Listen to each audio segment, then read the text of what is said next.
소녀는 친구와 놀이터에 갔다. 그곳에서 소녀는 오늘 학교에서 일어난 재밌는 사건에 관해 이야기를 했다. 그러자 어디선가 웃음소리가 들린다. 두 명의 소녀가 이쪽을 쳐다보며 웃음소리를 내고 있다.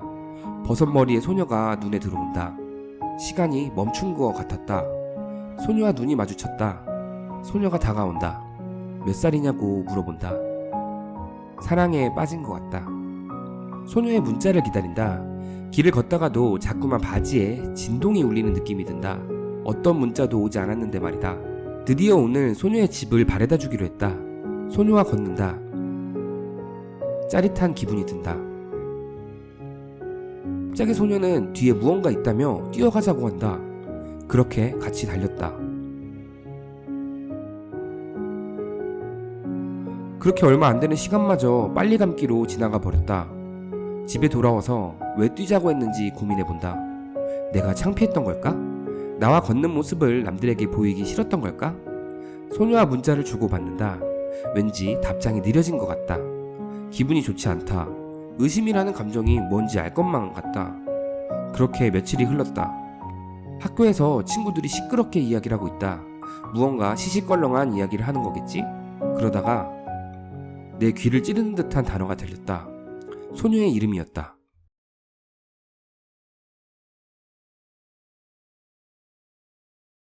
세상에 금이 간다. 머릿속이 찌그러지는 기분이다. 소녀의 번호를 지웠다. 소녀는 친구와 놀이터에 갔다. 그곳에서 소녀는 오늘 학교에서 일어난 우울한 사건에 관해 이야기를 하고 있었다. 저쪽에서 남자애들 말소리가 들린다.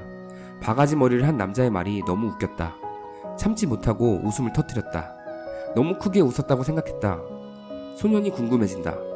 소년에게 다가가 말을 걸어본다. 소년이 조금 귀엽게 느껴진다. 소년이 집에 바래다 준다고 한다. 버스가 집 앞까지 가는데도 일부러 집에서 한참 먼 곳에서 내렸다. 소년과 함께 걷는다. 심장이 너무 빨리 뛴다. 이렇게 크게 뛰는 심장 소리는 처음 들어본다. 왠지 너무 창피하다. 옆에 있는 소년에게 들릴 것만 같다.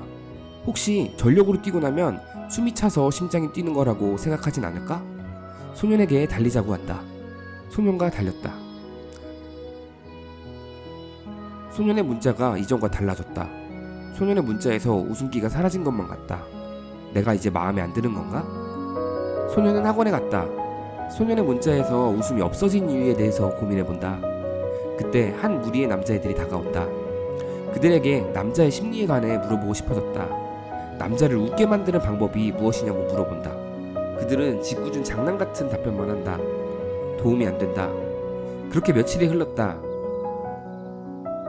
소년에게서 이제 문자가 오지 않는다. 눈에서 눈물이 흐른다. 사랑이었다. 사람들에게 첫사랑은 매우 강렬하다. 그 기억에 아름다운, 슬픈 등의 다양한 형용사가 붙더라도 꽤나 강렬하게 느껴진다. 처음이기 때문이다. 무엇이든 처음은 가장 강렬하다. 그 강렬한 느낌에 이끌려 그 느낌을 계속 느끼려고 열망한다. 하지만 이후부터 여러 번 반복해도 처음의 그 강렬함을 절대 이길 수 없다. 마치 마약 중독자들이 처음에 그 강렬함을 느끼기 위해 양을 계속해서 늘려나가게 되듯이 감정의 양을 늘리게 된다.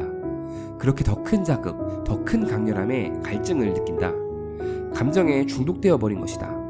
이러한 중독은 필연적으로 파괴를 불러온다. 사랑, 슬픔, 분노와 같은 감정. 처음에 그 강렬한 느낌을 느끼기 위해 나도 모르는 사이 계속해서 반복하게 되고 그 반복은 무언가를 파괴한다. 사랑하는 연인에게 과한 집착을 보이는 행동이나 슬픈 감정에 중독되어 주변 사람에게 지나치게 우울한 감정과 분위기를 발산하는 모습. 화를 내고 난 뒤에 그 후련함에 묘한 만족감을 느껴 마치 화낼 거리를 일부러 찾는 듯이 행동하는 사람들. 어쩌면 처음 느껴보는 감정이라는 경험은 신이 초보자를 배려해서 내린 이벤트성 축복이 아닐까? 하지만 안타깝게도 우리는 처음부터 노련할 순 없다. 감정과 상황을 다루는 법을 어느 정도 할 줄 알게 되었을 때는 이미 처음에 그 강렬함은 사라지는 상태이다. 이벤트는 끝난 것이고 더 이상 초보자가 아닌 것이다. 그렇기 때문에 마치 아직 자신이 초보자인 것 마냥 행동해서는 안 된다. 그 감정 이벤트를 느끼고자 파괴적인 열망을 갖는 것은 옳지 않다. 첫사랑을 잊지 못한다라는 말은 어쩌면 그때의 그 강렬했던 감정의 홍수를 다시는 느끼지 못한다는 것에 대한 아쉬움이 아닐까?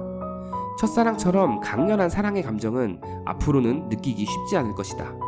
첫사랑은 필연적으로 능력이 없는 상태에서 마주했었기 때문에 슬픈 결말이 대부분이다. 하지만 우리는 이제 노련함을 얻었다. 완전한 사랑을 할 수 있다. 사랑이라는 감정이 주는 강렬함에 중독돼 집착하지 말고 사랑에 빠지도록 해보자.